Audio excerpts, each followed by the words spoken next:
by Stefanis Zabo. Good morning, everyone. Good morning, Ron. I heard 4 names, but I see 3. My assistant has just left the premises, as it were, to meet our clients. Our clients is going to be in attendance as well. Yeah, excellent. And who represent the Nozul Hotel? You. That's correct, Your Honor. Yeah. Yes, please. Okay. And today for a CMC hearing. That's correct, Your Honor. Okay. Go ahead. Good morning, Your Honor. Your Honor, I was hoping that you have in your possession the case management bundle containing, amongst other things, the parties' respective pleadings in this matter, the parties' respective case memorandum, and the list of important issues. Your Honour, you will note that there are 2 lists of important issues contained within the bundle because the parties, perhaps somewhat unsurprisingly, have not been in a position to agree the issues that they consider to be important and subsequently to be determined by this court in this particular matter. Within the bundle, you will also see that there is the claimant's application for essentially a order for specific disclosure, an order for request in relation to certain documents that the claimant submits are in the possession of the defendants or should be in the possession of the defendants, which are highly relevant to the issues in this particular matter. Your Honour, as I see it, there are essentially 3 principal issues to be determined today. Those principal issues being 1, whether there should be a preliminary hearing of certain issues between the parties in order to further the overriding objective of the DIC's court rules. Secondly, the fixing of the procedural timetable, whether in relation to the preliminary hearing and or whether in relation to the case generally, depending on whether you consider it sensible to have a preliminary hearing of the certain issues as set out within our documents. And finally, whether there should be a specific order to disclose and produce as set out in our application. They're the 3 issues as I see it. Your Honour, we're obviously in your hands as to how you want to progress and in what order you want to progress. But before we do that, I would like to bring to your attention, if I may, one development this morning. Obviously, as you would expect, both parties are in constant dialogue, hoping to assist the court by narrowing the issues in dispute. And this morning I've been advised by the representative for the defendant that they have conceded on one particular issue, that issue being that the MOU upon which my client relies was binding as a matter of law and subject to my client establishing breach, causation and quantum, has the right to bring a claim for monetary compensation in this court. So I'm very grateful to my friend for conceding that issue and getting that issue off the table insofar as the matters that you have to determine in this particular matter. Which is no need to determine the list of issues, right? That's correct. There will have to then be... We'll go back, then we'll jump to CMC timetable. This is what you want to say? We could jump to the CMC timetable. There does remain a slight issue between the parties. Which is that the produce of document? The production? Yes, there is an issue. We need to formalise an amended pleading to reflect the concession that the defendant made. I'll let the defendant address you on that issue. Yeah. Thank you. Your Honour, you would have seen in the defendant's defence that we have not admitted that clauses 13 to 20 of the MOU binding as a matter of law, and that is the concession that we have made this morning. We now admit that proposition, and given it was a very recent decision to make the submission this morning, I'm afraid I don't have an electronic markup of the defence, but I have a handwritten markup of the defence, which I have handed to my friend, and if it would assist, I can hand up a copy to you please. and formalise the amendment later today. Okay.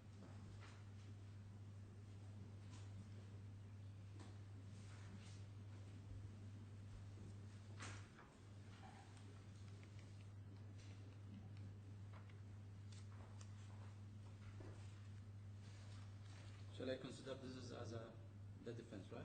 Yes. Yes. Okay. Your Honour, I think then that concession might lead us nicely into dealing with the preliminary issues, unless you have any objection,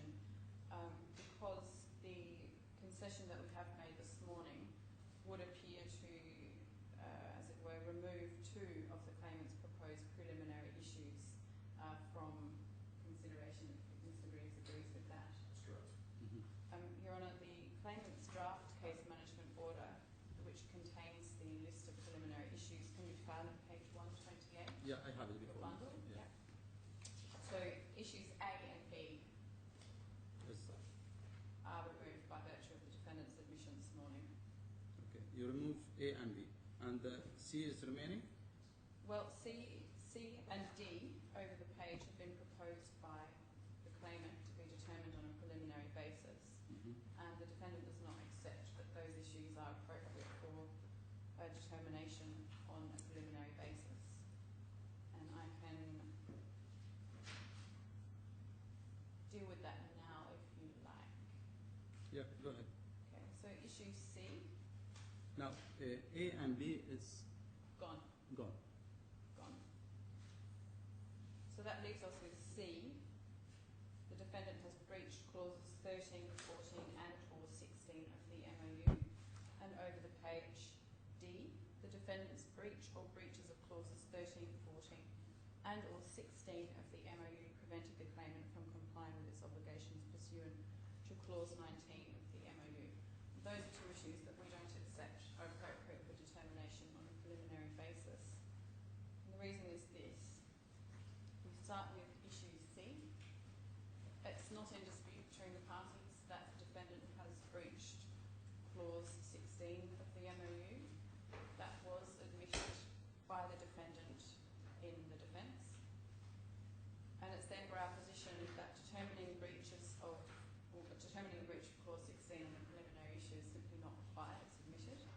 As to 13 and 14, we see those as superfluous issues, and this is a point of difference between the parties. Your Honour, what we say is that we have admitted the breach of clause 16 and subject to causation and then quantum, that enlivens the claimant's potential entitlement to damages, and both categories of damages that the claimant has asked for, namely 1, wasted costs, and 2, loss of profit. Now, as I understand the claimant's position, the claimant considers that a breach of clause 16, subject to causation and quantum, only gives him an entitlement to wasted costs, and that in order to have access to loss of profit, he needs to also establish a breach of clause 13 and 14, and he wants to do that on a preliminary basis. So the point of difference between the parties is whether it's necessary for him to go ahead and prove a breach of clause 13 and 14 in order to have access to the loss of profit. And we say no, that's not necessary. Clause 16, subject to causation and quantum, may lead to an order for wasted costs and loss of profit from the defendant to the claimant. And that, if we're right, Your Honour, you're with us on that, then that is the entire trial, and there's no need to have it determined on a preliminary basis. So I might, perhaps if it would assist, Mr. Greaves may like to respond to that before I move to issue D. Yeah, thank you, Your Honour. Your Honour, you will have seen from the pleadings that have been submitted by the parties that there are many issues in dispute. But you will have also seen from the pleadings there's a substantial portion of the damages being claimed by my client relates to its claim for either the loss of profits or the loss of chance of earning those profits. And Your Honour, I have no doubt that you're more versed in the nuances of the DIFC laws and rules, but you will know that a substantial hurdle for my client to surmount is that it was foreseeable for the defendant that those losses would have been incurred by virtue of the breaches of clauses 13 and 14. So we say that a principal issue that needs to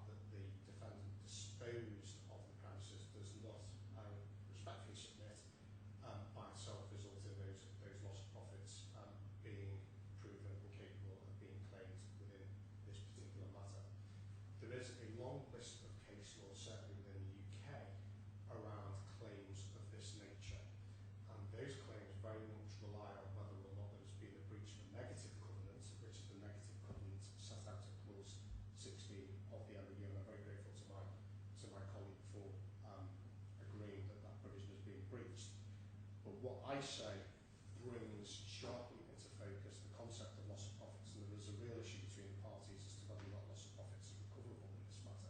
Generally, it's the breaches of 13 and 14. Therefore, Can you take me to the MOU?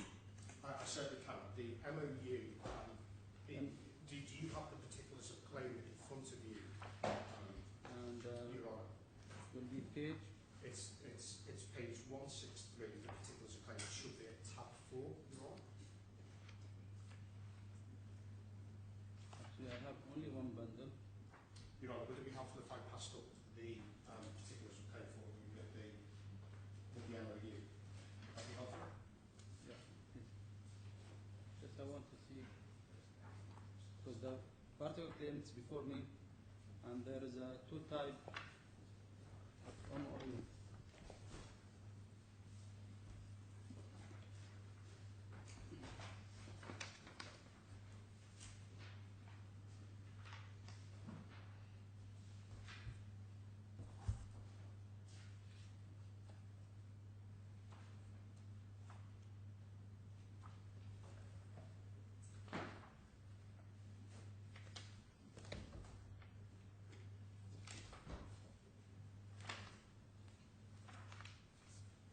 Anyway, I will take from your bundle, then I will take copy of that. Yeah, please, Your Honour.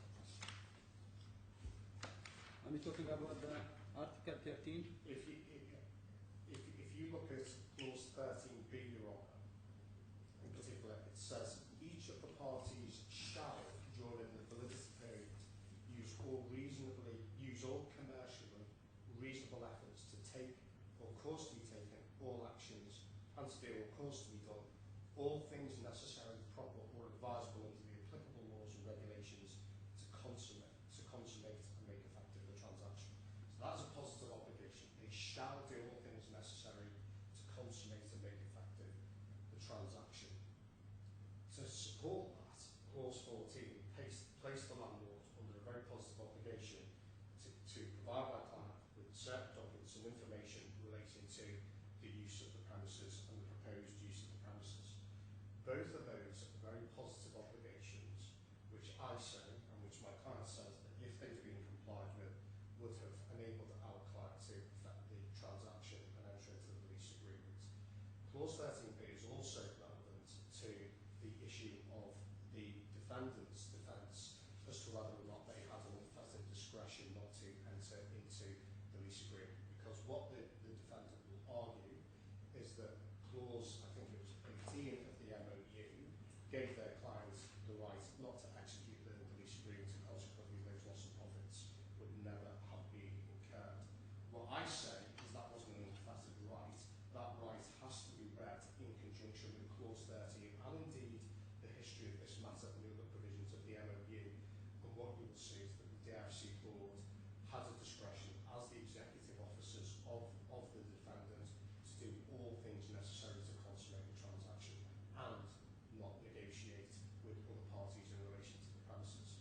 Now I say that this is a highly relevant, contentious issue for the purpose of this claim, and the purpose of this claim particularly within the context of my client's claim for loss of profits or the lost chance of earning those profits. And as you know, Your Honour, it's codified within the DIFC rules that a party can seek loss of chance damages based upon its loss of chance of earning those damages, earning those profits. Clause 16 under exclusivity, which is reflect what you said, right?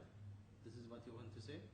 Well, clause 16, it's not an issue between the parties that the defendant disposed of the premises during the validity period. That's not an issue. But clause 16 is what is known as a negative obligation. They won't do something. They commit to not doing something during the defined period of time. And if, to the extent that we subsequently appear before this court at a full trial, you will receive evidence based upon English law that gives rise to liability for wasted costs. What I say brings in the principle of the right for my client to claim loss of profits is the defendant's failure to comply with its positive obligations under the agreement. They knew, I say, that if they didn't do all things necessary to consummate the transaction, they very foreseeable chance that my client would not get the profits which would have gone with this deal. Now, that is a contention, and I'm not arguing that it's not a contention, it is a contention. And the reason why I say this, the concept of the breach of that provision, is fit for trial as a preliminary issue, is because it's inevitable that both parties are going to incur a substantial sum of money in appointing experts to look at the state of the hospitality sector in Dubai. We all know it's thriving, but we still need to reduce evidence in that respect, and we still need to reduce evidence in relation to what were the foreseeable damages and the profits that could have been earned from this hotel had the lease agreement been executed in accordance with the terms of the MOU.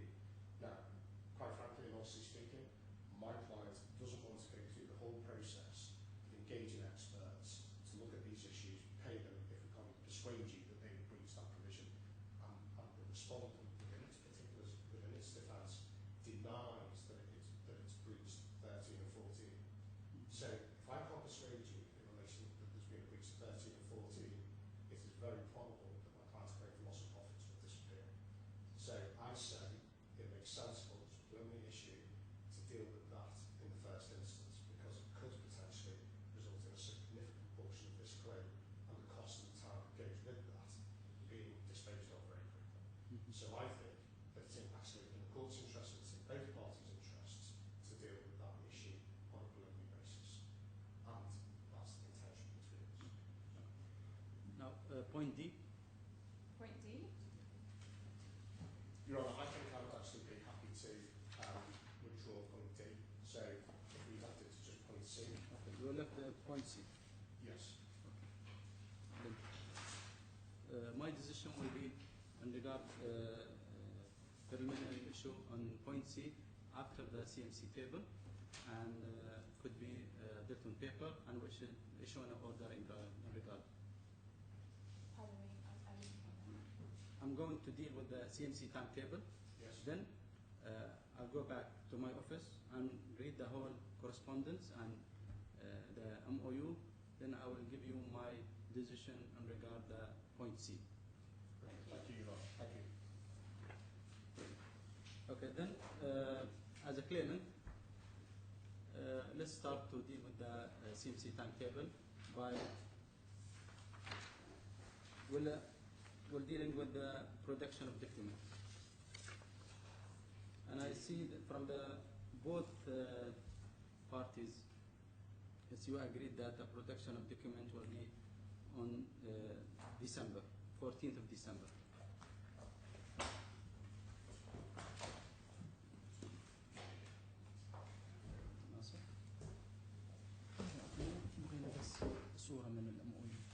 I will need a copy of from MOU. You need a copy of the MOU? Because I couldn't find it here in my bundle. That's okay. Your Honour, I'm very happy for you to keep that bundle. That's a spare bundle. Okay, fine, thank you.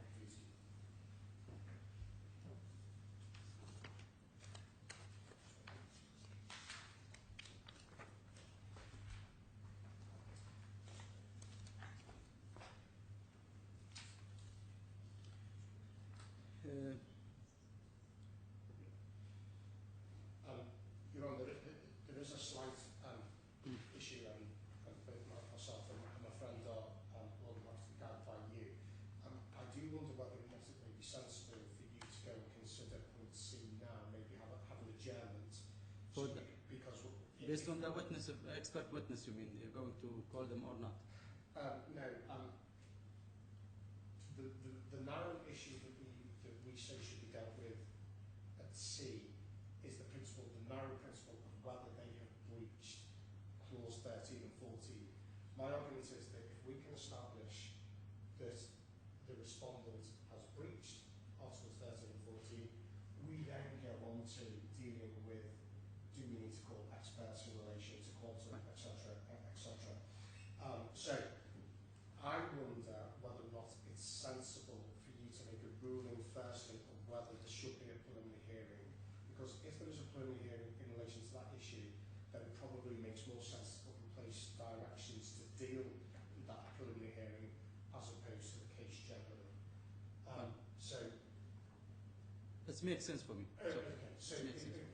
maybe we can have an adjournment of say an hour. I don't know how long you think it would take to make your mind up on this issue. Let's go back on 11:30. It's 1 hour. Okay, that's fine. It's fine for you? Yes, that's fine. For meantime, you can agree on the CMC. Okay. Yeah, you can agree on the timetable Yes. for producing the document and request of document, which one of you reject or to produce. Okay.